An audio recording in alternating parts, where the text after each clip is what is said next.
முதல்ல என்ன கேள்வி கேட்கறதுக்கு குறைச்சிக்கோ. அப்போ வந்தது வந்து பிளான் பண்ணுகிறீங்க. அது சீனுங்க. நான் அந்த லிஸ்ட் எடுத்து கொடுத்துறேன். நீங்கள் அந்த படத்தில் கேளுங்க. இந்த படத்தில் என்ன பண்ணணுமோ அதை பற்றி பேசுங்க. இப்போ சொன்னார் இல்லையா, சரிங்களா? எந்த இதில் நான் வராமல் இருந்திருக்கேன் நீங்கள் சொல்லுங்கள். என்னோட பேனரை போட்டால் லீடுன்னு போட்டால் நான் இங்கே எப்படிங்க வர முடியும்?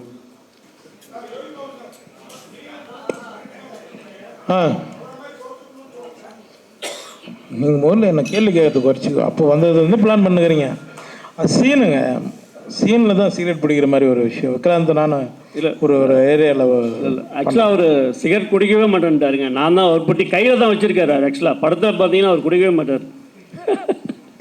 வந்தால் போட்டுருவீங்களா? என் பேரில் போட்டுருவீங்க.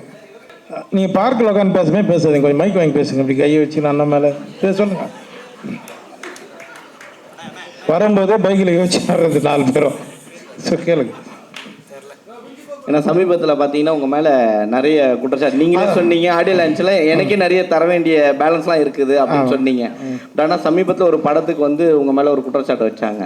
ஆடியோ லான்ச்சுக்கு வரதில்லை, ஆனால் பணம் மட்டும் வாங்கிக்கிறாரு அப்படின்னு சொல்லிட்டு. ஸோ இது உங்கள் சினிமா துறையில் இருக்கவங்க தான் உங்கள் மேலேயே குற்றச்சாட்டு வைக்கிறாங்க. ஸோ இதை நீங்கள் எப்படி பார்க்குறீங்க? ஏன்னா வரும்போதே நீங்கள் யோசிச்சிங்கன்னு சொன்னீங்களா, வரும்போதே தான் சொன்னாங்க பெரிய படம் தான் அவர் வந்துருவாரு. இது நடந்து எவ்வளோ நாள் ஆகுது? நடந்து என்ன சமீபமாக 1 வாரம் இல்லை 2 வாரம். அது 1 வாரத்துக்கு முன்னாடி நீங்கள் என்ன வந்து கேட்டிருக்கணும். சரியா? அந்த படத்தில் 2 நாள் நடித்தவன் நான் அந்த லிஸ்ட் எடுத்து கொடுத்துறேன். நீங்கள் அந்த படத்தில் கேளுங்க. இந்த படத்தில் என்ன பண்ணணுமோ அதை பற்றி பேசுங்க.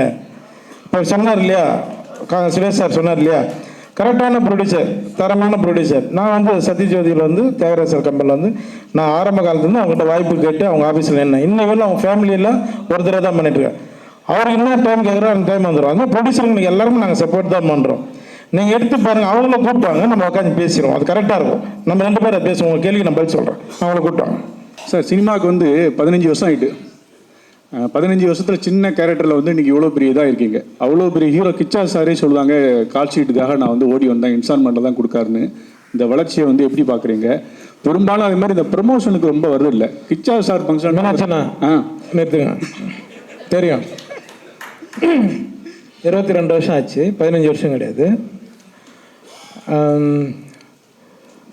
வளர்ச்சி வந்துட்டால் சில பிரச்சனைகள் வரும்னு நான் கேள்விப்பட்டிருக்கேன். அது வந்தால் தான் வரும்னு கேள்விப்பட்டேன். அது என் லைஃப்பில் வரும்போது நான் கொஞ்சம் வளர்ச்சி அடைஞ்சிக்கிறேன்னு நினைக்கிறேன். நான் இவ்வளோ 22 வருஷம் கஷ்டப்பட்டதுக்கு நான் வளர்ச்சி அடைஞ்சிட்டேன். அவ்வளோதான். ப்ரமோஷன் முக்கியம் இல்லையா? இல்லை, டைம் இருந்தால் நம்ம வர போகிறோங்க. இந்த படத்தை கூட நான் ஷூட்டிங்லேருந்து தான் வரேன். சரிங்களா? எந்த இதில் நான் வராமல் இருந்திருக்கேன் நீங்கள் சொல்லுங்கள். என்னோட பேனரை போட்டால் லீடுன்னு போட்டால் நான் இங்கே எப்படிங்க வர முடியும்? நீங்களே சொல்லுங்கள். 4 சீன் 5 சீன் பண்ணுறோம். அது நீங்கள் என்ன காமெடினா யூஸ் பண்ணிங்கன்னா காமெடினா கூப்பிடுங்க, நான் வரப்போகிறோம். நீங்கள் பேனர் பெருசாக அடிச்சு என்ன கூப்பிட்டா நான் எப்படி வர்றது? நீங்களே சொல்லுங்கள். அதுக்கும் நிறைய வந்து போயிருக்கும். சரிங்களா? அடுத்து வாங்க, இந்த கதை இந்த படத்தோட பற்றி பேசுங்க. மீனாட்சனா சொல்லுங்கள் சார். நம்ம கிச்சா சார் கொடுக்க நடிக்கும் போது உங்கள் காமெடி டைமிங் எப்படி ஒர்க் அவுட் ஆச்சு? இல்லை சார், அவரே நிறைய சொல்லி கொடுத்தாரு சார்.